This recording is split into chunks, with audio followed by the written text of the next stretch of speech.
Maka salah satu di antara ciri orang yang beriman itu kata Allah adalah orang yang sudah banyak beramal tetapi hatinya masih merasa takut kepada Allah.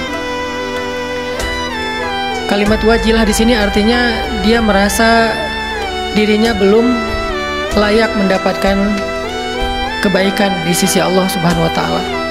Dia merasa masih banyak sekali kekurangan dalam amal ibadahnya. Sehingga setelah dia beribadah, dia masih saja berdoa, Rabbana la tu'akhidna in nasina aw akhtana.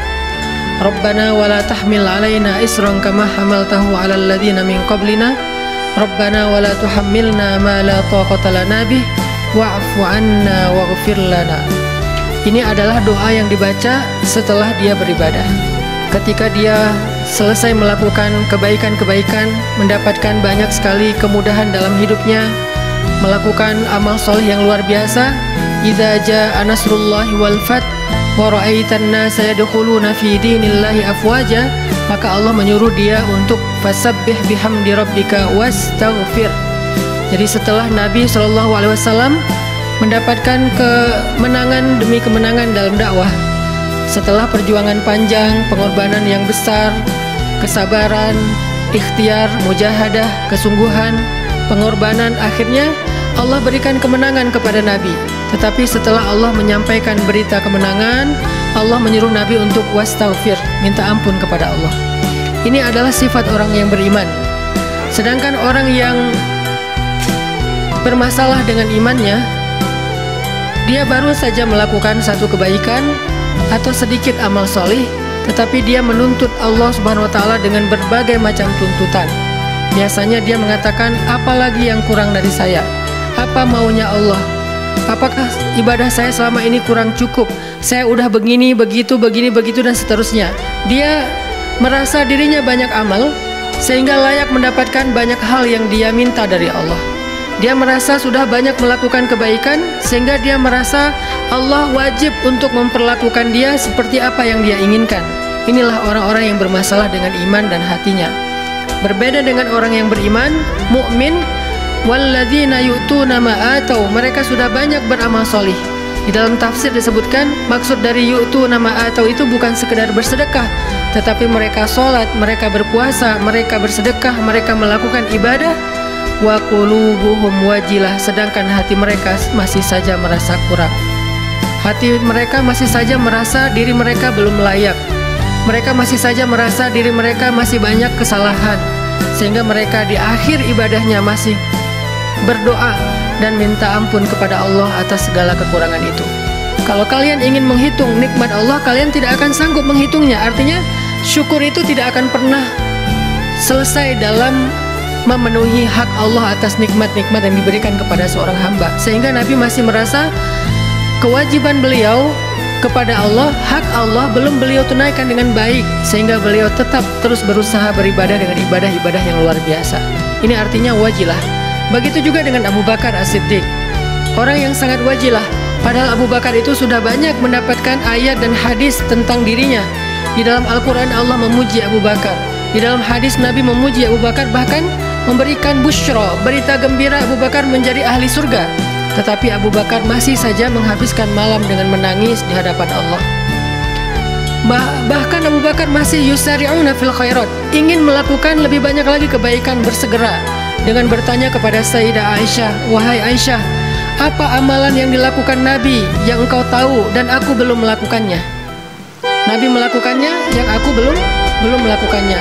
Terus berusaha mencari tahu apa yang belum beliau lakukan sementara Nabi sudah melakukannya. Ini menunjukkan Abu Bakar tidak mudah merasa cukup dengan amal solih dan ibadahnya, karena sesungguhnya nikmat Allah jauh lebih besar daripada apa yang sudah kita lakukan di antara amal-amal solih. Umar bin Khattab juga demikian. Bahkan suatu hari Umar bertanya kepada Huzaifah ibn Yaman. Huzaifah ibn Yaman ini sahabat Nabi yang disebut dengan Aminus Sir, sahabat yang menjaga rahasia Nabi. Dia yang hafal nama-nama orang munafik di antara penduduk Madinah. Sehingga Umar datang kepada Huzaifah bertanya, ya Huzaifah, bukankah engkau tahu list ataupun nama-nama orang munafik di antara penduduk Madinah yang disampaikan oleh Rasulullah?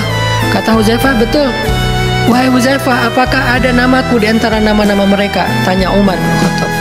Bayangkan Umar khawatir dirinya termasuk orang munafik sehingga bertanya kepada Huzaifah ibn Yaman, "Apakah aku ada di antara nama-nama orang munafik yang engkau tahu yang disampaikan oleh Rasulullah?" Huzaifah kemudian tersenyum dan mengatakan, "Tidak ada ya Amirul Mukminin, namamu tidak termasuk." Barulah Umar merasa tenang. Sekelas Umar yang mendapatkan ayat juga turun karena Umar. Ada 3 ayat di dalam 3 surat yang berbeda turun sebagai taufik.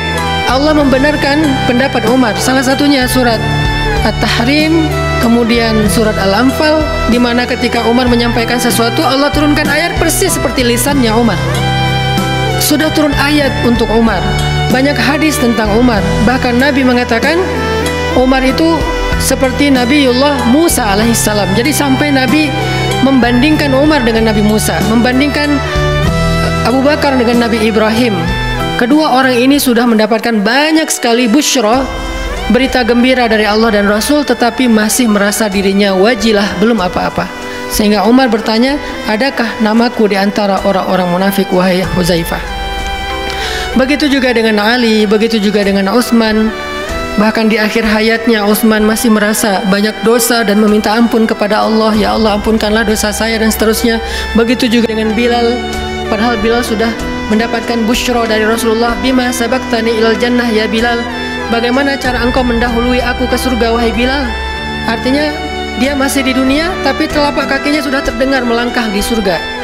Orang-orang yang sudah dijamin surga sekalipun masih wajilah tentang nasibnya nanti di akhirat. Sehingga ketika dibacakan ayat neraka, mereka menangis beramai-ramai. Ketika dibacakan ayat tentang kiamat, mereka ketakutan. Padahal mereka sudah terjamin nasibnya di akhirat. Bagaimana dengan kita? Bagaimana dengan kita yang jelas-jelas banyak kurangnya, banyak dosanya, banyak aibnya, banyak salahnya? Bagaimana dengan kita yang mungkin belum tentu taubat kita taubatan nasuha? Bagaimana dengan kita yang bahkan Ramadan ini saja belum sempurna dan masih banyak kekurangan di sana-sini? Puasanya masih banyak kurang, tarawihnya masih banyak kurang. Itikaf kita beda dengan itikaf Nabi. Nabi itu beritikaf pada tanggal 20 Ramadan sebelum maghrib, baru keluar pada 1 Syawal setelah subuh, full di masjid. Kita itikaf hanya di malam-malam saja, itu pun masih memilih malam ganjil.